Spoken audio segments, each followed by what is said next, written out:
If you want to make a difference from the day you walk into school, mine's the school you want to come to. And if you don't, a lot of people don't want to work that hard. But you need to know we don't have a pecking order. We don't have a seniority list. Mhm. I don't hire people because of what we have. I hire people because of what we don't have. Welcome to the Minds That Move podcast, where we do deep dives into the research, ideas, and people that are shaping the K-12 education landscape. And today I am so excited to introduce you to today's guest. It is the legend, Dr. Todd Whitaker. Todd has written more than 60 books and is widely considered one of the leading authorities in the K-12 education space. And today we dive into how to disarm a belligerent parent in seconds, some hiring pitfalls you're definitely going to want to avoid, and how to keep your very best teachers from burning out. Stay tuned for some tips, tricks, and maybe even a few secrets. But I'm going to let you in on a secret. You all are the reason the kids like coming here to school so much. Mm-hmm. And I'm going to let you in on another secret.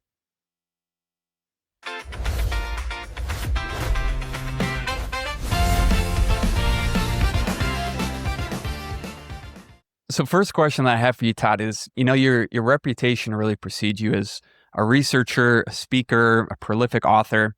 And I think the way that I would classify you, first and foremost, is a champion for education and for educators. And so my wondering is, I've read that growing up in the Whitaker household, you didn't necessarily have a family that really were advocates and champions themselves of educators. Tell me kind of your pathway of how you've become this person. Well, I'll share my pathway to become me, and other people then will probably want to take a better pathway. So just keep that in mind related to, and it isn't out of sorrow. It's really just my mom and dad were from Kansas. My mom, very rural, 6 people in a one-room house. And she didn't go to school after 8th grade because the high school was like 17 miles away and they didn't have any way of getting there. And, but my mom and dad both worked really hard. They were hard workers. And my dad used to always say, those who can teach and those who can't go into some more important line of work. And I used to say, those who can teach and those who can't go into some less significant line of work. Mm-hmm. Yeah, and to kind of contrast that to nowadays, your own family that you started, your wife was a principal and is now in higher education. You have 2 daughters, tell me if I'm wrong, but they're both in education themselves. You had a son who just went on a 14-game win streak on Jeopardy. So Yeah. clearly education is valued in the Whitaker household. Tell me what those dinner time conversations are like as a family. Education is so much a part of our conversations all the time. And it's really funny, probably thinking's more important than education. That sounds weird, Mhm. but it's really applying the two together. I don't know that I have anything of value, but if you read my books, they're very specific and strategic, or they try to be. That doesn't mean they are to the reader. I hope they are. How do I accomplish this? Instead of saying things like, well, first get all the kids to be engaged. Well, if we knew how to do that, we'd be doing it. It's like getting kids to behave. If we knew how to do it, we'd get, it's really funny. We were talking about the St. Louis U basketball coach. And one of the things that I've shared with him was that he was really, really bright to come up with the approach he has because he was a front runner on that approach. His skill is he gets the players to do it. And that's kind of what I try to help people is, kind of all my books are the same thing, and I always say that almost joking, and it's really how do we get people to do what it is we want them to do? And the best teachers in your school can kind of get the kids to do anything. And the least effective teachers can't get the kids to do anything. And everyone else is somewhere in between. So that's a lot of what our conversations are, and both my girls have gone into leadership positions. And my son's huge in education too, just not formally yet. And so that's really fun. And I think the other thing that's also interesting is how much we value it and how we know it's hard. It's really funny because I speak a lot, but I don't, it's really because I know almost all the people that would say are educational speakers, but I wouldn't really call them my peer group because I feel like my peer group, I hope my peer group are people like you. Yes. And our teachers and our principals and our superintendents, because we'll get together. It's the strangest thing in the world. I'll get together with people who do a lot of speaking and I'm going, what's the best school you've been in lately? What are two things you've seen? And they're going, how do I move up to first class on Delta? What do I do to get, what hotel chains do you do? And there's nothing wrong with that. That's just not the way I think. That's incidental to me. You know what I mean? I figure that out because I'm my own. Unfortunately, I don't have any people. I could use some people. Um, so I'm pretty good at planning and working with logistics and all that. But if you'll notice, like I do stupid things on social media all the time, but I never complain on social media. Mm. You've never seen me say, I got bumped out of first class. Nice job, Delta.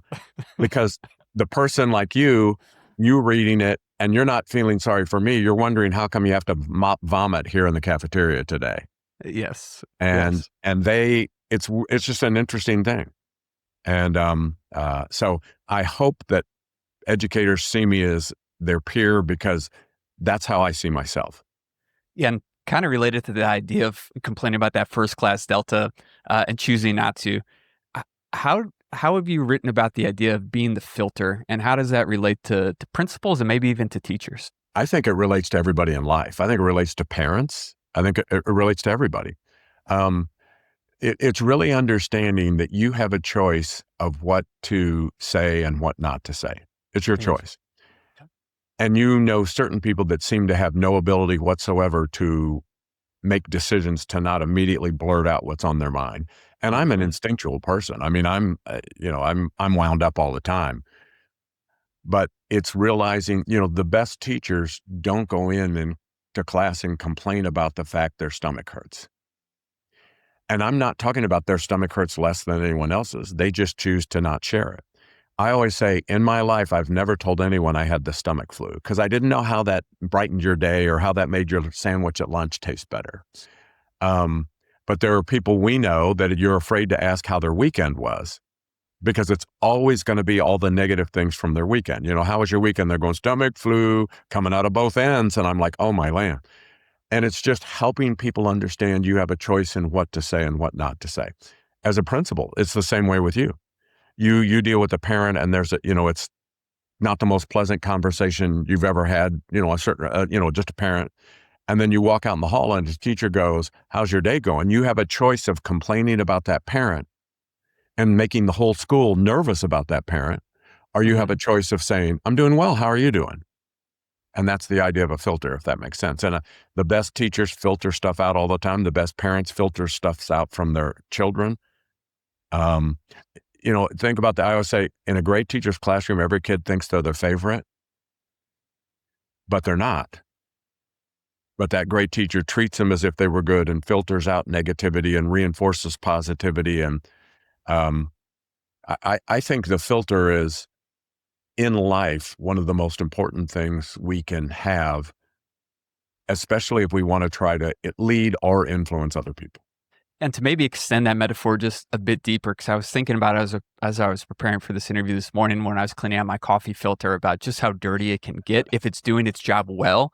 Right. And so my wondering is how, as that teacher, principal, parent, how do you act as an effective filter but not get so bogged down and dirty? Because we're seeing just teachers leaving the Right. field, and it's our best ones. So Right. how do you keep that filter clean while still doing it effectively? Right. The best ones are always the risk to leave because they have choices. Mhm. Actually, one of the books I'm writing now is called, it's for business, but hopefully schools too. It's called, If You Don't Take Care of Your Best People, Someone Else Will, because they always have choices. And I think it's a matter of selecting when to share.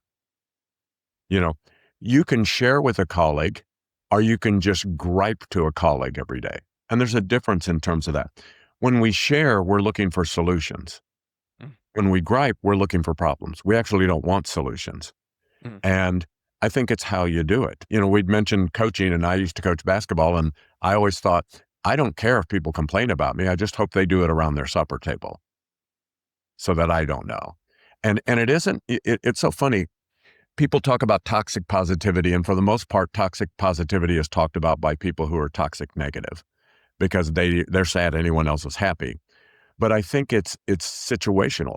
I don't filter negative stuff out for me. I filter it out for you. Yeah. I think it's a selfless act on the part of a person. I don't think it's a selfish act. And my wife and I were both principals. And there's times we're talking about that around the supper table, I was saying. But when we leave, our family doesn't run out and carry those conversations of complaining or of griping or of trying to solve problems to the world. You decide to leave that. The best teacher leaves it at the door and doesn't take it on with the kids because they want to complain, but the kids they're complaining to, many of them have a much more of a life struggle than they've had. And in your book, How to Get All Teachers to Become Like the Best Teachers, I know you have this deeply held belief that we can make all schools great. We just need the teachers to become the best and to model after the best teachers that we have. And you have two kind of central themes of first, either you can hire great teachers and do that well, or you can develop the teachers that you have into becoming great teachers. And I want to focus on the first of how to hire great teachers.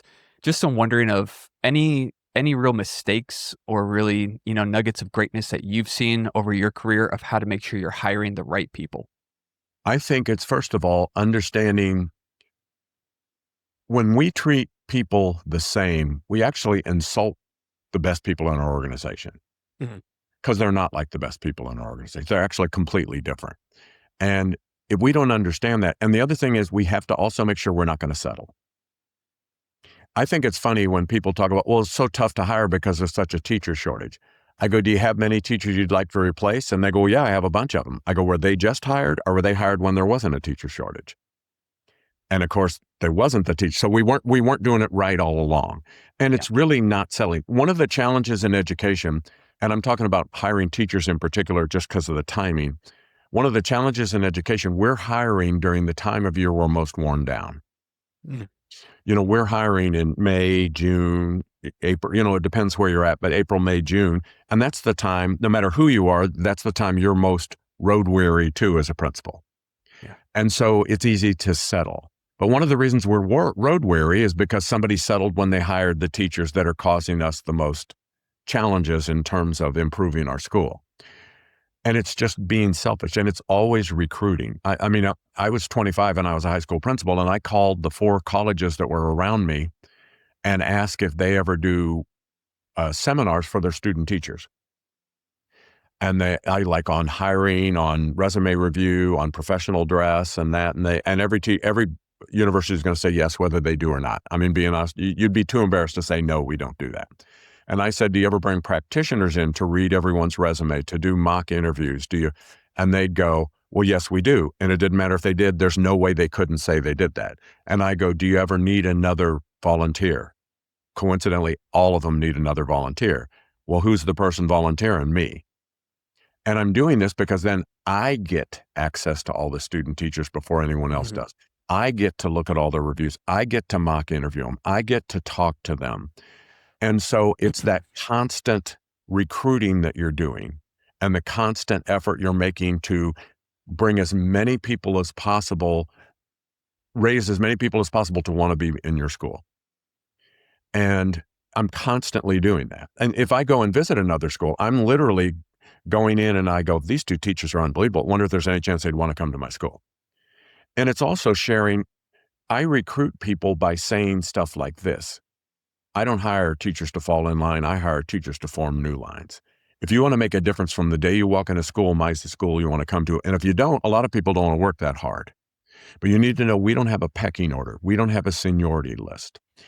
I don't hire people because of what we have. I hire people because of what we don't have. And what's interesting is it's understanding high achievers. And high achievers have wanted to work in an environment like that their whole life. That's all they've wanted. Even the 22-year-olds who've had part-time jobs, they've had jobs where it wasn't the best people who got recognized or got rewarded. Instead, sometimes you're punished for being good. And they found an area where that isn't true. And also, the very best person, they're lonely because there aren't people like them. And all of a sudden they see in this school, I can have colleagues who think like I do. And I don't mean identical lockstep. I mean care like I do, who try like I do, who are willing to be vulnerable like they are. And I think that's part of how you draw people that other people don't get. Most of the time, we just get an opening and then we go to central office and we look at the applications. And I want my application files to be giant. You can also hire great people because average people don't want them in their school.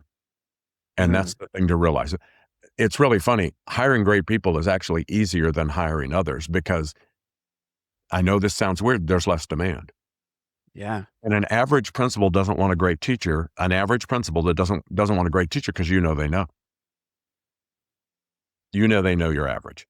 And that's uncomfortable if you're average and you're not wanting to grow. And the same thing is, I think it's funny because I mentioned if you don't take care of your best people, someone else will, and it's really for the world. It's not an education book. And what's one of the things people talk about is people get afraid of the best people because they think they're going to take their job. Can I tell you a secret, Tom? Your best teacher isn't going to take your job. Your best teacher is going to take a job way better than yours.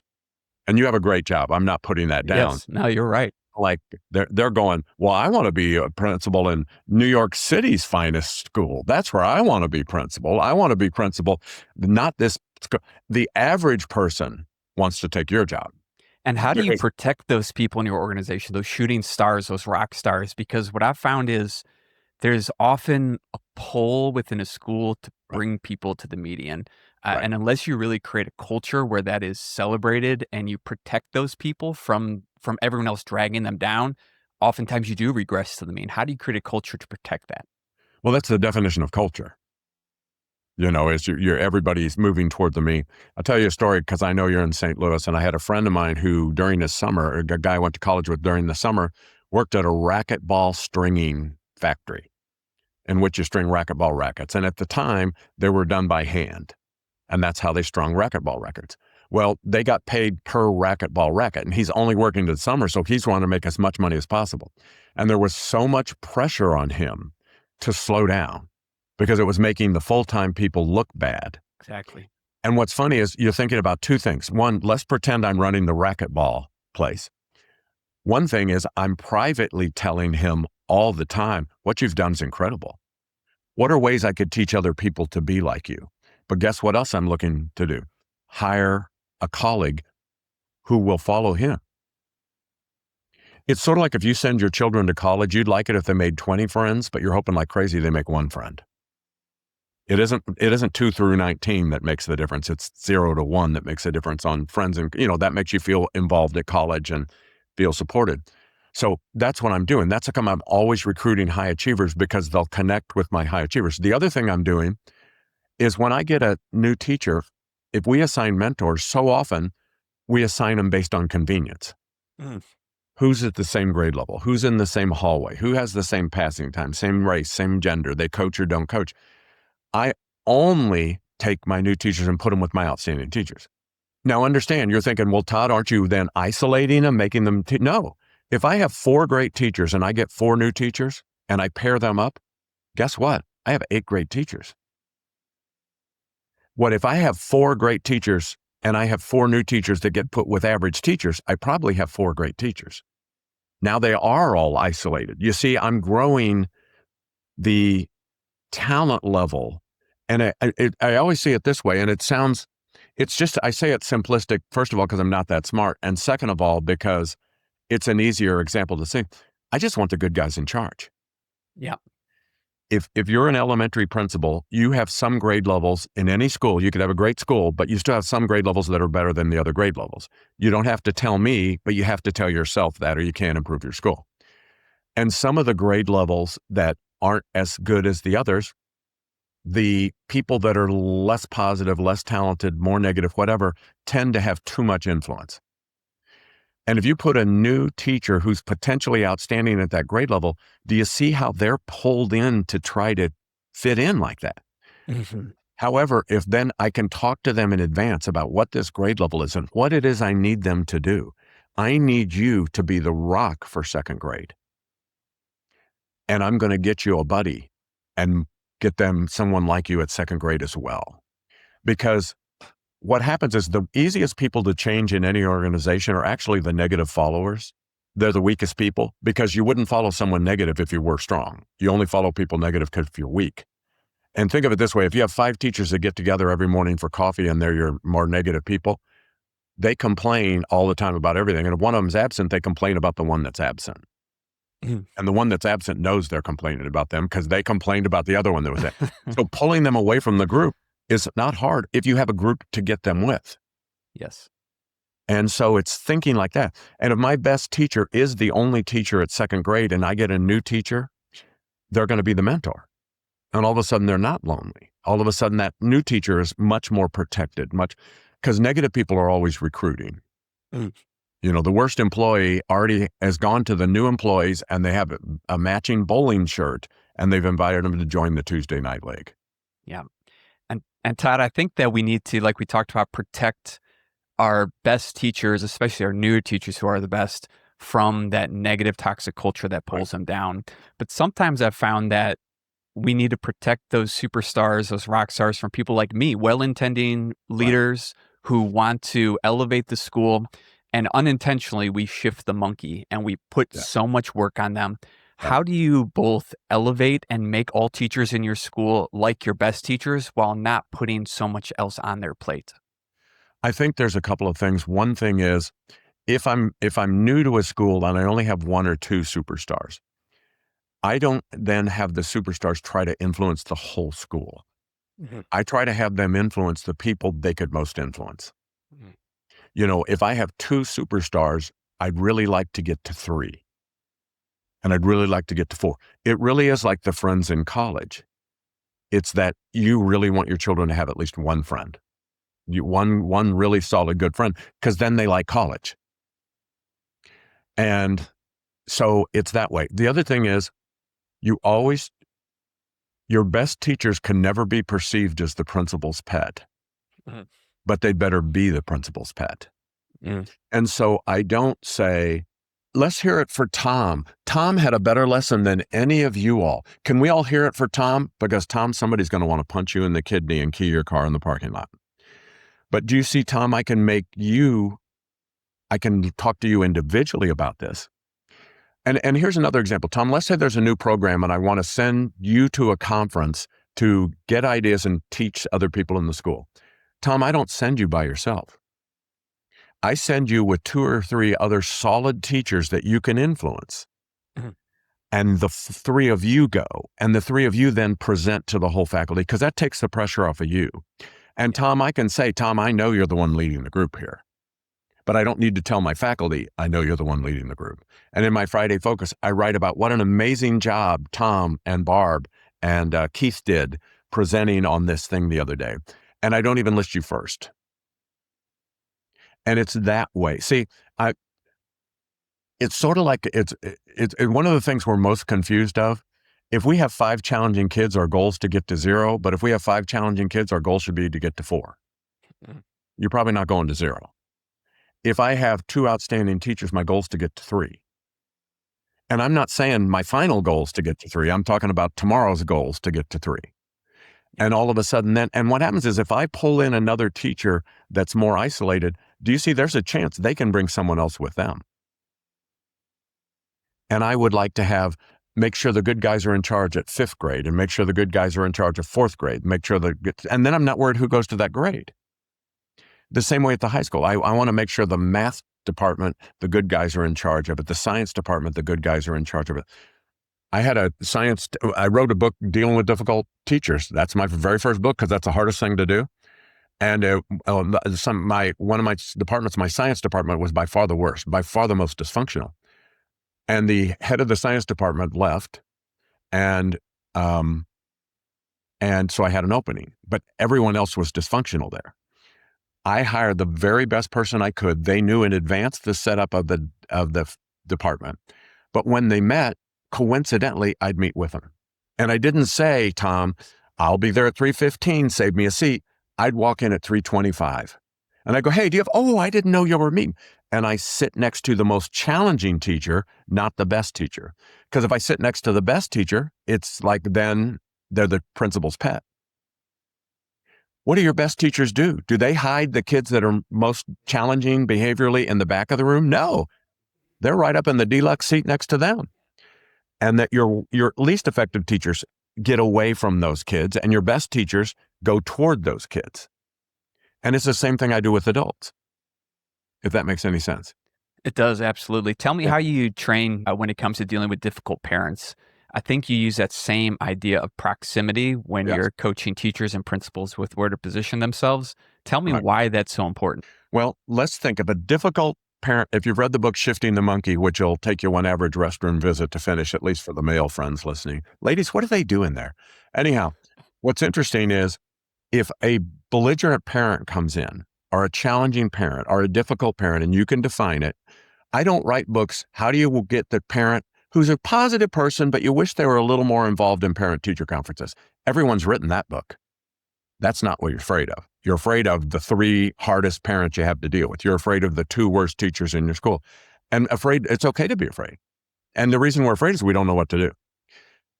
That parent comes in, the first thing I do is I take my chair around and I sit right next to them like they were the best parent in the world. And you're thinking, Todd, I'd feel funny sitting next to them. Of course you would. There's not a thing to like about them. But if you put a desk between yourself and them, you still feel funny. The difference is if you put a desk between yourself and them, that's a line in the sand, and belligerent people love lines in the sand. They love it. The difference is understanding I'm going to be uncomfortable wherever I sit, but I shift some of the discomfort to them if I treat them as if they were good. And the beautiful part about treating people as if they were good people like it and bad people don't. So I don't even have to sort out what you are. I treat everyone as if they were good. Good people like it, bad people don't. And it's really funny how that dynamic, but I've learned everything I've learned as a leader, I learned from the best teacher in my school. What does Georgia Humphreys do? She doesn't put a distance between herself. The most negative parent, she goes up and sidles up and goes, hey, how you doing? I'm so glad you're here today. How can I help you? And that disarms the parent because most negativity, think of us politically now, are counterpunchers. You know, they need my energy to attack me. And do you see if I go, Tom, how you doing today? I like that jacket. That is good looking there. How you doing? How can I help you today? Do you see how you're not ready for that? Yeah. They're ready for the confrontation. Think about in a school, very seldom do kids walk up, and I'm talking about boys or girls, it doesn't matter. Very seldom do they walk up and just punch someone. They walk up and go, what were you saying to my girlfriend? I heard what you said about me. And they want to escalate, and they need that person to escalate them so that they can escalate enough to actually be combative. Right. And instead, if you take the leadership role, now it's all up to them. And most people don't have that ability. And it's so fun because you're so nice. Yeah.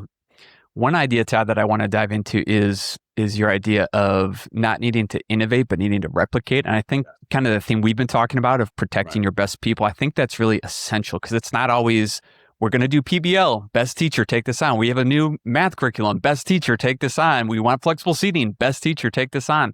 Can you tell me just, a little bit more about the importance of replicating? Yeah. This came about because people were saying education's broken, and we hear this, and it's really just because it was winning political gains. And I realized, can you name one outstanding school? Well, everybody could name 30 outstanding schools. Well, I guess it's not broken, or you'd be able to name 0. In every school, can you name at least one outstanding teacher? And Yes. and Tom, you haven't been in every school, but you're confident you could go in there, and I'm only saying one because it's the difference between that and 0. That's it. I'm not saying it isn't 5 or 10 or 15. Sure. And realize in what happens with your best people, they take away the excuses from everybody else. Because they've shown it's possible in your school, with your kids, with your budget, with your superintendent, with your school board, with your governor, with your commissioner of education. They've shown it's possible. And you have people in your school, in every school, that at least at times say it's impossible. Yeah. And so I don't know how to innovate. I'm not smart enough to come up with something nobody else has ever come up with, but I know how to help this person become more like this person. Yeah. And I know that'll work in my school because it's working in my school. Yeah. And so it's just thinking like that. And I want to give you a really quick example. Have you ever worked in a school where you have a teacher that sits behind their desk too much? Sure. Okay. People don't sit behind their desk because they're lazy. They sit behind their desk because they're afraid. Mm-hmm.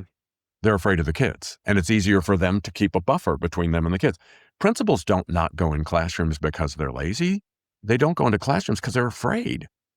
What do I do if the kids are misbehaving? But you know what they're really afraid of? What do I do if the teacher's misbehaving? And I can pretend in the office it isn't misbehaving because it's gotten along okay.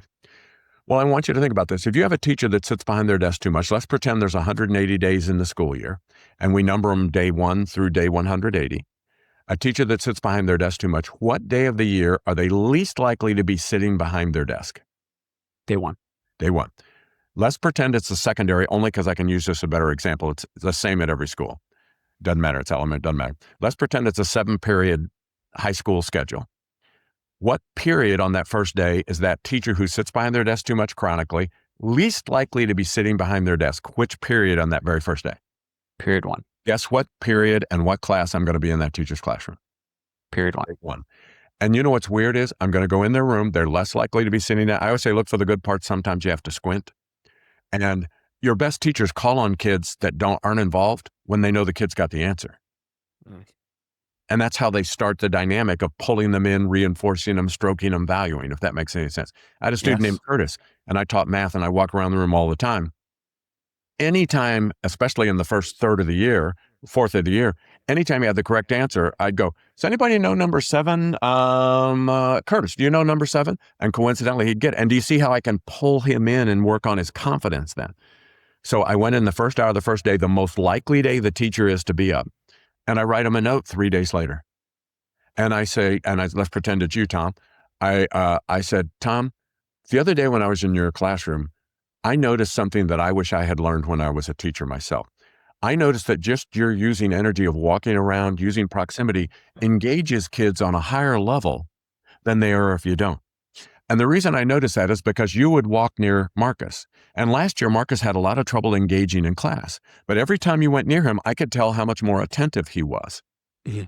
And I work with the new teachers and I work with things. Would you mind if I used you an example, a specific example of how being up and active increases the engagement of students in the class? Would you care if I used you as an example with the new teachers? Well, Tom, you've never been complimented like that in your life. You think it's the greatest thing in the world.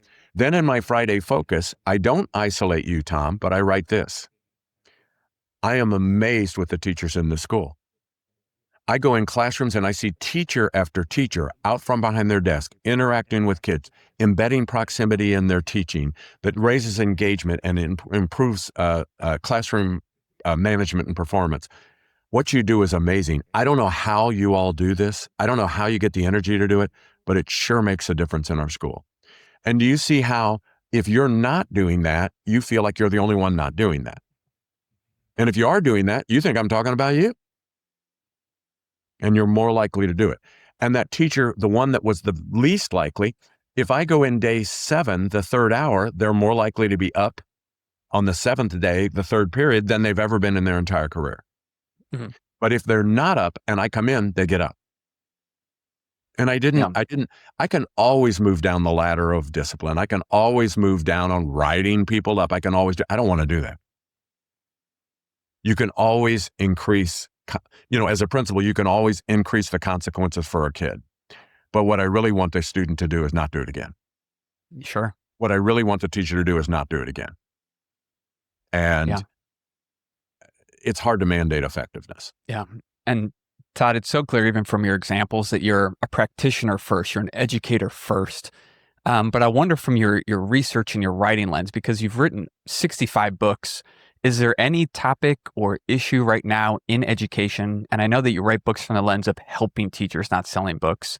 So is there anything right now that you think could be explored further that educators really need to hear more about or learn more about to really help them in the field?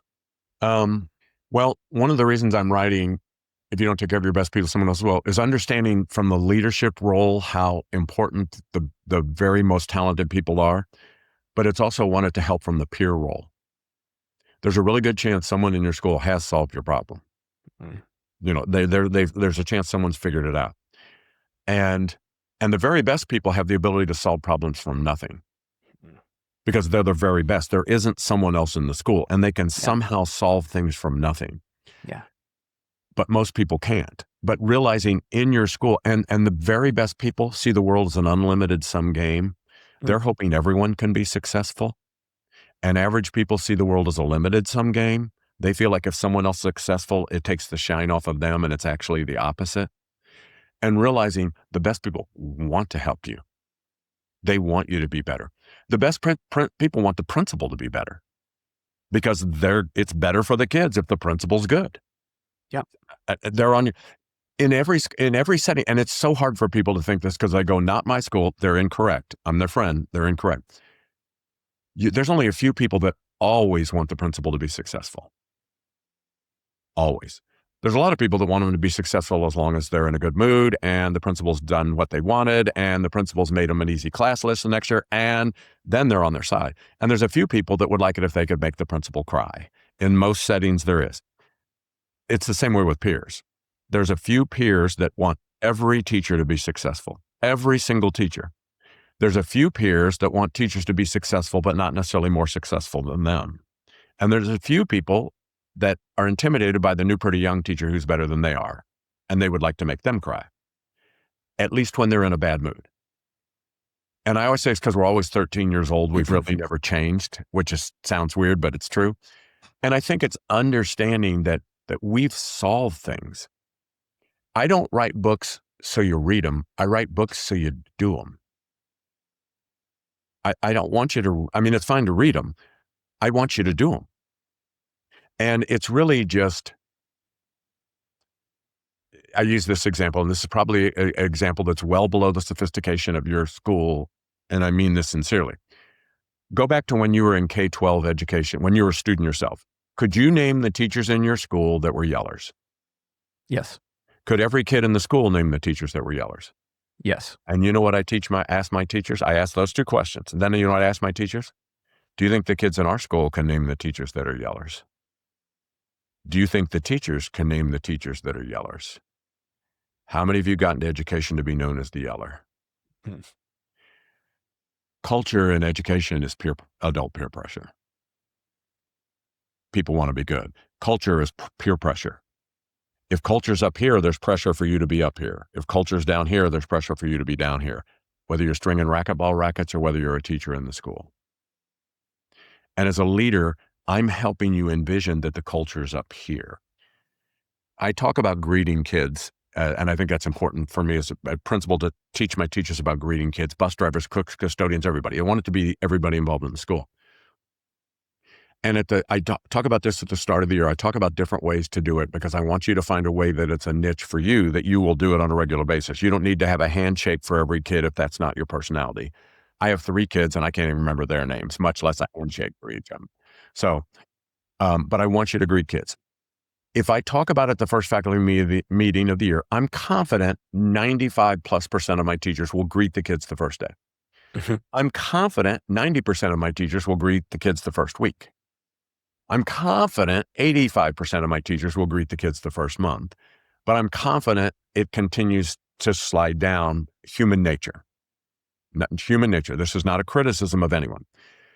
I have to have a Friday focus. If any of you read Motivating Inspiring Teachers, single best leadership tool I've ever used. And I write things like this. You all are amazing. I don't know how you do it.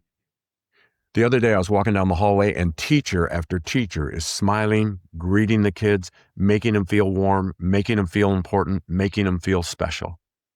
I truly don't know how you do it, but I'm going to let you in on a secret. You all are the reason the kids like coming here to school so much. Mm-hmm. And I'm going to let you in on another secret. You all are the reason I like coming here to school so much. Thanks for what you do. Yeah. And I didn't isolate a teacher, Tom. I didn't make someone feel isolated because the only person greeting kids is Tom. That doesn't work. Mm-hmm. And I also don't say the only person not greeting kids is Tom, because that doesn't work. But you're going, I want to feel like that. I want to be that teacher. I got into education because of the teachers like that, and I want to be one of the teachers like that. And what I try to do is I try to teach you. I don't tell you. I try to teach you how to be one of the teachers like that, if that makes any sense. It does. And even if I talk about yelling, what's weird is I then tell my teachers, there's nothing we can do if we yelled yesterday. All we can do is not yell tomorrow. Right. I'm a windshield guy.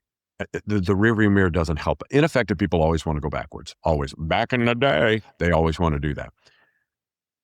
And I talk about the fact I'm a proponent of mental health. I truly am. I'm not being casual about that. I am. But when it comes to yelling at the kids, all I can do is just say, just stop. We can try to figure out other things, but in the meantime, just stop. Just don't do that. Yeah. And people get that, Tom. I've never had pushback on this, and you think I would. And right now, one of the listeners is going, "You'll get pushback," whatever. But it's people want to be good, and I think if you understand that, the kids want to be good. Yes. It's the strangest thing in the world I've ever seen when I'll have teachers who will say, "This kid doesn't care about their grades." I go, "Every kid cares about their grades." They go, "No, they don't." I go, "Yes, they do." What happens is, though, with average teachers that want to use power, I'm talking Yeah. about thumb down power, they say this, "Tom, you can take a B or D, take whichever one you want. I'm not going to look. If you want the B, just say please." Mm. And kids like me will say, "Give me an F." Right. Right. But I'm not going to cave to that power dynamic. Right. And what happens is average people feel like they have to prove who's in charge. Mm. Great people don't have to prove who's in charge. They know who's in charge. They've always known who's in charge. As a principal and teacher, that was my number one advice to myself. You don't have to prove who's in charge. Everybody knows who's in charge. And the more you try to prove it, the more people try to prove you wrong. See, and if I go B or D, take whichever one I want. And if you want the B, say please. I'm hoping you say D, and then you know what I say? He doesn't care about his grades. Yeah, exactly. He does. He just cares about his self-worth or his own image or whatever it is more than he cares about his grade. Yeah. It reminds me of your idea of the more you use power, the less you have, the more you use influence, the more that you have. I think that's a perfect example just of that. And the best teachers can get the kids to do anything. The worst teachers can't get the kids to do anything. And it's all in that exact same dynamic. The other thing that's also true, ineffective people hope it's things out of their control that cause them to be ineffective. Mhm. Effective people hope it's things in their control that allow them to be effective. And I have to teach that to my teachers. I have to teach them that. Participation trophies are a big thing, and I don't want to go into it because it's a big deal. But I work with basketball coaches around the country, and it's so stupid, all the dumb things I do. But I worked with a famous basketball coach who said he couldn't motivate the players. I said, "Why?" He said, "Because they've all gotten participation trophies." And I said, "You know who else got participation trophies?" He said, "Who?" I said, "The team that beat you last night. Great point. You're not the only one." But what happens is, do you see ineffective people hope it's participation trophies? Effective people hope it's what they do in the classroom. And if you hope it's participation trophies, you work to blame participation trophies. And if you hope it's what you do in the classroom, you work to focus on yourself and improve yourself, because then you have a chance of being successful. And as a principal, you just teach people this, and you have to model it. If we have a leader that blames other people, that blames last year's leaders, that blames whatever this is, they're really just providing an example of excuses, and we never move forward. And if you have a leader that focuses on themselves, "I'm sorry, I botched up. I did this." But you can have confidence as a leader by going and asking your best people, because your best people they want the whole school to be successful. They want the whole district to be successful. They want the world to be successful. Thus, they want you to be successful. Mhm. And the best people, if you ask them what they think, they'll look you in the eye, tell you the truth, and they're never part of the rumor mill. And because they want you to be successful, and they don't want to run you down behind. They need you to be successful, or they can't be as successful, and the school can't be as successful without them. Yeah, it's like you said, it's the unlimited sum game, and that's the mindset of the best teachers and the best principals. And like I mentioned earlier, Todd, you are an absolute champion and advocate for educators. And there's one idea that I love of 10 out of 10 days consistency. And I think that creates, as you've spoken about, that George Bailey within your building or within your classroom. Can you tell me just quickly what that idea is that you've spoken on, that George Bailey effect? Yeah. That's from the movie It's a Wonderful Life, as you probably know. And I don't know if you knew this or not, and this just happened. I was a basketball coach, varsity boys and varsity girls, and I used to show the movie It's a Wonderful Life around Christmas instead of having practice. Mhm. And because I thought they could learn more from that movie than they're ever going to be able to learn from me. What's ironic is this year on Facebook, one of my former players, and I'm really old, so keep that in mind. This year on Facebook, one of my players said, "This is the Christmas I've been looking forward to for a long time. Our grandchildren are old enough now to understand It's a Wonderful Life." And that has been a part of our family ever since I had a basketball coach when I was in high school who showed us the movie It's a Wonderful Life. And I realized that's the way I want to live my life. And when I got married, my wife and I showed it to her, and we've decided that's the way we want to live our life. And our children got involved, and this is the first year my grandchildren have been old enough to do that. So never question your influence as an educator. Yeah, and Todd, just to add to that, I know that you have been that to me and to so many of our listeners. So as a gift to you, I have this for you, which reads, to Dr. Todd Whitaker, the George Bailey of education, with a quote from the movie, "For the millions of times your words have gave an educator their wings." And so I'll send this to you. But thank you so much, Todd, for... I will literally put this up in my office. Yes, sir. Thank you so much for what you've meant to education, for people like me who care so much about kids and learning and just being better. Thank you for, on behalf of all the listeners and people across the country that learn from you, just a sincere thank you. You're kind, and I'm truly nobody, and I really mean that. I think anyone can do what I do, and a lot of people do it better. But if I can ever help, if anybody ever wants to just visit, because I don't want people to be lonely. There's a difference between lonely and alone. And in education, we're both of them. I always say teaching is the most isolated profession, which is weird because you're never alone. But at times you're lonely. I'm nobody. But if anybody ever wants to just visit, talk, call me or email me, like I'd mentioned, I don't have any people. My website's toddwhitaker.com. My contact information's on there, and I'd be happy to visit with anyone. This is how I get value in my life, is by trying to help other people. And I don't know that I do, but I really try to. And so anybody ever that wants to reach out, feel free to do that. It would be a pleasure for me. Plus, I'll never know if you didn't actually do it. So that takes less off. But Tom, it's been an honor. It really was. I'm really glad we could work this out, and I appreciate it very much. And people need to look to people like Tom, because he really is the leader and cheerleader for education in his school and for so many other people. And it's an honor to connect with all of you, and a special honor to connect with Tom. And it's been a real treat for me. Todd, thank you so much. Enjoy the rest of your day, and thank you again so much for taking the time. My pleasure.